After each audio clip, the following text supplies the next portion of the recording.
신은 죽었다. 이 말을 당신은 어떻게 받아들이는가? 우리는 이 말을 있는 그대로 해석하지 않고 다르게 해석할 필요가 있다. 먼저 차라투스트라는 이렇게 말했다. 에 등장하는 다음 구절을 귀 기울여 들어보라. 사람들은 자신을 보존하기 위해 무엇보다도 먼저 사물들의 가치를 부여해왔다. 먼저 사물들의 의미를, 일종의 인간적 의미를 사물에 부여했던 것이다. 그들 자신을 사람, 다시 말해 가치를 평가하는 존재라고 부르는 이유가 여기에 있다. 가치 평가, 그것이 곧 창조행위다. 귀담아 듣도록 하여라. 창조하는 자들이여. 평가된 모든 사물에게는 가치평가, 그 자체가 가장 소중한 보물이요 귀중한 물건이니 평가라는 것을 통하여 비로소 가치가 존재하게 된다. 그런 평가가 없다면 현존재라는 호두는 알맹이 없는 빈 껍데기에 불과할 것이다. 여기서 사람들은 자신을 보존하기 위해 사물의 가치를 부여한다. 라는 니체의 말이 중요하다.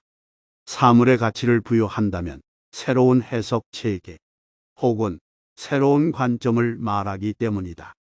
그래서 니체에게 인간은 본질적으로 가치 평가를 수행하는 자, 다시 말해 창조자로 정의되었던 것이다. 오직 창조자만이 자신의 삶을 보존할 수 있는 법이다. 물론 그렇게 하기 위해서 그는 기존의 해석 체계를 끊임없이 파괴할 수밖에 없을 것이다. 일반 사람들의 눈에는 기존의 가치를 부정하기 때문에 창조자가 현실을 부정하는 허무주의자로 보일 것이다. 그렇지만 니체는 반문할 것이다. 진정한 허무주의자란 자신이 힘의 의지가 약화되는지도 모르고 기존의 해석 체계를 답습하는 일반 사람들 아니냐고 말이다. 우리의 궁극적 가치는 무엇인가? 우리의 궁극적 가치는 행복이다. 아리스토텔레스에 의하면 인생의 궁극적 목적은 행복 추구라고 한다. 행복은 궁극적 목적이며 최고선이라고 한다. 행복은 일시적 쾌락이나 충동이 아니라 우리 삶 전체를 관통하는 어떤 원리라고 한다. 아리스토텔레스는 여타의 동물들과 인간의 구별점은 오직 이성의 작용에 있다고 주장했다. 당신은 꿈이나 장래 희망이 무엇이었는가? 각자 떠오르는 직업들이 있을 것이다. 그럼 그게 되고 싶은 이유는 뭔가 하면 돈, 안정적인 삶, 자아실현, 사랑, 세계 평화, 세계 정복 등 다양할 수 있다. 많은 경우 이 물음을 반복해서 던지다 보면 모든 욕구 충족의 근원인 행복에 도달한다. 초월적 가치는 현실의 모든 가치와 인간의 삶 자체를 무시하거나 부정한다. 인간은 오로지 신에 의지하거나 신의 구원에 의해서만 죽은 뒤에 올 다음 세상의 행복을 보장받을 수 있다. 인간 스스로는 행복을 개척할 수 없는 나약한 존재로 구조화한 것이다. 예컨대 밤에 혼자 강가에 돌다리를 건너던 사람이 갑자기 미끄러져 물에 빠지고 말았다. 미끄러워 올라가지 못하며 겨우 돌다리를 붙잡으며 살고자 발버둥치고 있었다. 그때 하늘에서 기도하라. 그러면 구원될 것이다. 라는 울림이 들려왔다. 그는 온 몸을 돌다리에 기댄 채 밤새도록 기도하였다.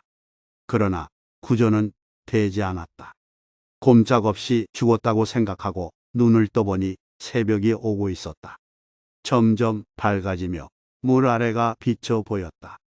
물속 아래를 내려다보니 발밑은 깊은 물이 아니었고 충분히 걸어 나올 만한 깊이의 강이었다.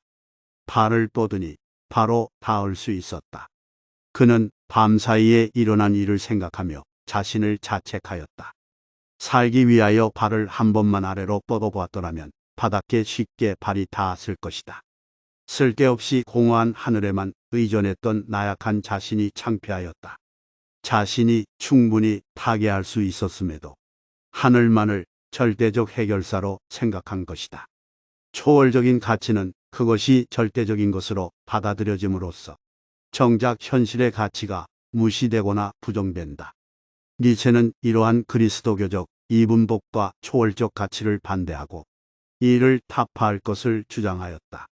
그리스도교가 종교의 이름으로 구원이란 명분으로 인간을 나약화시키고 노예화한다는 것이다. 그 타파의 방법으로 표현된 것이 바로 신은 죽었다이다. 그 말은 근대에 들어와 사람들이 신을 믿지 않게 되었다는 사실을 가리킨다. 서양의 중세시대 사람들은 자신들이 부딪힌 문제들을 신에 의지하여 해결하려고 하였다. 하지만 근대에 들어와서는 자신의 힘으로 해결하려 한다. 인간이 겪는 고통은 보통 자연 또는 사회에서 온다. 자연으로부터 오는 재해가 있는가 하면 전쟁이나 억압적이고 불평등한 사회 구조에서 비롯되는 고통이 있다. 현대인들은 자연에서 비롯되는 재해에 대해서는 과학과 기술을 발전시킴으로써 또 잘못된 사회 구조에서 비롯되는 고통에 대해서는 사회 구조의 개혁을 통해서 극복하려 한다. 이렇게 자신이 부딪힌 문제들을 스스로의 힘으로 해결하려는 인간의 노력은 많은 부분에서 큰 성과를 거두었고, 이에 따라 인간은 신보다는 자신의 힘을 더 믿게 되었다. 삶에 대한 절대적인 진리는 어디에도 없다. 자신의 삶에 의미를 부여할 수 있는 건 바로 자기 자신뿐이다. 이 세상에서 자신의 고통으로부터 자신을 구원할 사람도 오직 자신뿐이다. 용기를 내어 자신을 극복하고 적극적인 삶의 태도를 가져야 한다. 기존의 가치 따위에 얽매이지 말고 스스로 가치를 창조하며 현실을 살아가라는 것이 니체가 현재의 우리들에게 던지는 메시지다. 오늘 내용이 마음에 드셨다면 구독과 좋아요 부탁드립니다. 감사합니다.